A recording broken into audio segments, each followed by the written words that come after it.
Ustaz Haus. Bismillahirrahmanirrahim. Alhamdulillah, bersyukur pada Allah ya, kita bisa minum air putih. Nah, anak-anak semua, tahukah kalian air putih itu diambil dari mana? Nah, ternyata air putih itu diambil dari dalam tanah. Itu menunjukkan bahwa terjadi interaksi antara manusia dengan alam dalam rangka mencukupi kebutuhan akan air putih. Nah, pada kesempatan kali ini kita akan belajar lebih lanjut tentang interaksi manusia dan lingkungan. Yuk, kita ikuti bersama.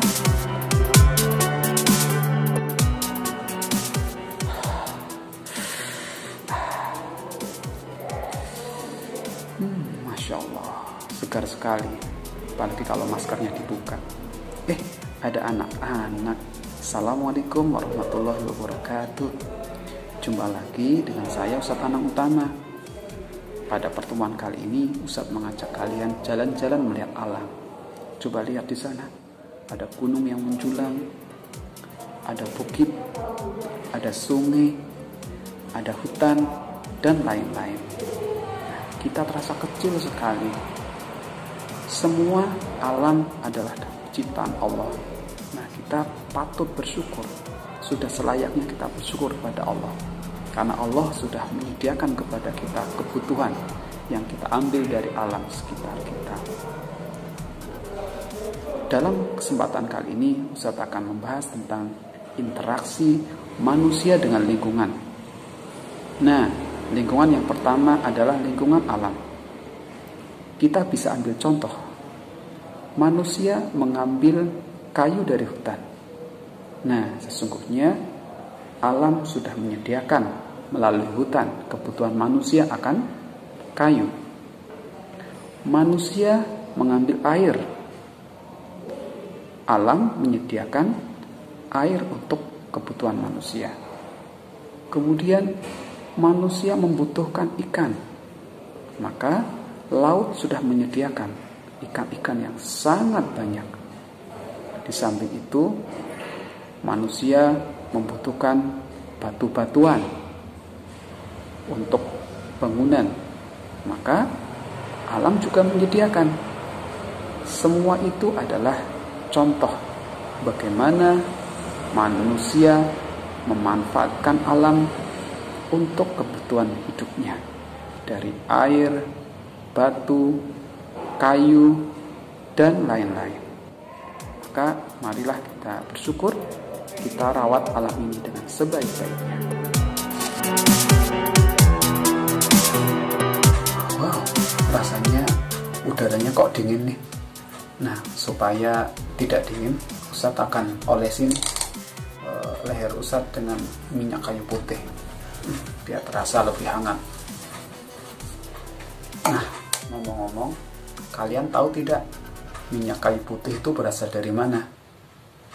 Ternyata minyak kayu putih itu berasal dari tumbuhan eukaliptus. Nah, ketika kita mau mengambil minyak eukaliptus ini, tentu kita harus mengambil di kebun. Nah, kebun ini ditanam oleh manusia dalam rangka mencukupi kebutuhan hidup.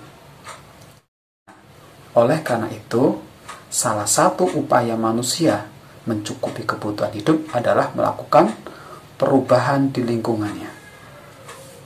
Biasanya, perubahan itu berupa pembangunan.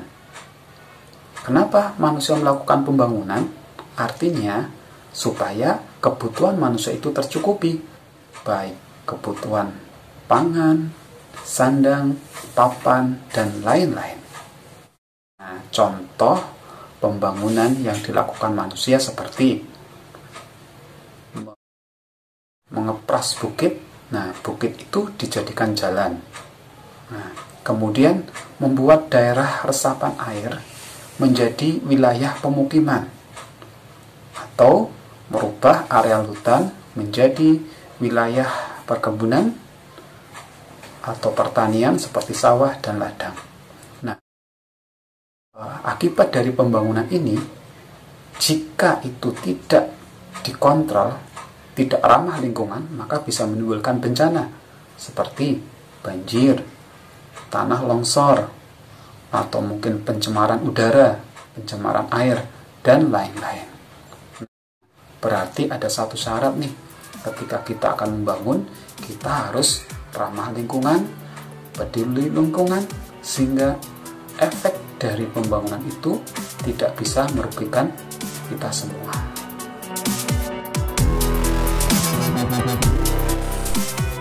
Anak-anakku semua, interaksi manusia selanjutnya adalah interaksi manusia dengan lingkungan sosial. Kalian tentu tahu bahwa manusia disebut makhluk sosial, yaitu makhluk yang tidak dapat hidup sendiri, sehingga dia harus melakukan interaksi sosial. Dalam hal ini, interaksi sosial adalah hubungan-hubungan sosial yang meliputi hubungan antar individu, hubungan individu dengan kelompok, dan hubungan kelompok dengan kelompok.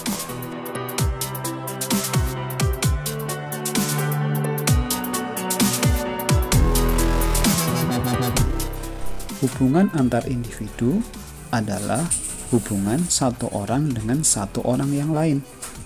Contohnya, misalnya kalian melihat seorang anak sedang bermain dengan temannya. Kemudian, kamu bisa melihat seorang pembeli sedang menawar dagangan dengan seorang penjual. Dan masih banyak contoh yang lain. Selanjutnya, hubungan antar individu dengan kelompok adalah hubungan antara satu orang dengan suatu kelompok. Seperti seorang guru sedang mengajar murid-muridnya. Kemudian ketua kelas sedang memimpin musyawarah, dan lain-lain. Hubungan antar kelompok adalah hubungan antara satu kelompok dengan kelompok yang lain. Seperti pertandingan voli, di mana dalam pertandingan voli ini terjadi pertandingan antara regu A dan regu B. Kemudian pertandingan sepak bola. Kemudian diskusi antar kelompok dan lain-lain.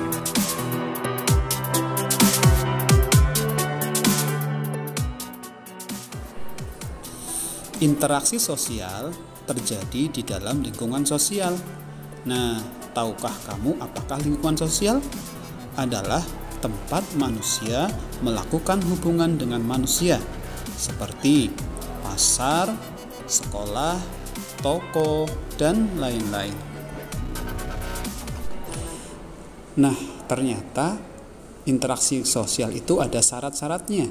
Di antaranya, adanya hubungan antara orang-orang yang melakukan interaksi, adanya komunikasi dua arah atau timbal balik.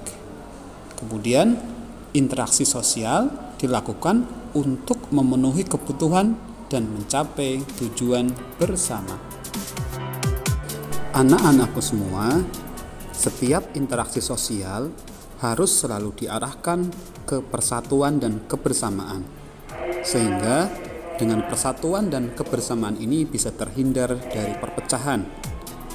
Contoh interaksi yang mengarah ke persatuan adalah bermusyawarah, persaingan sehat, kerjasama, dan lain-lain.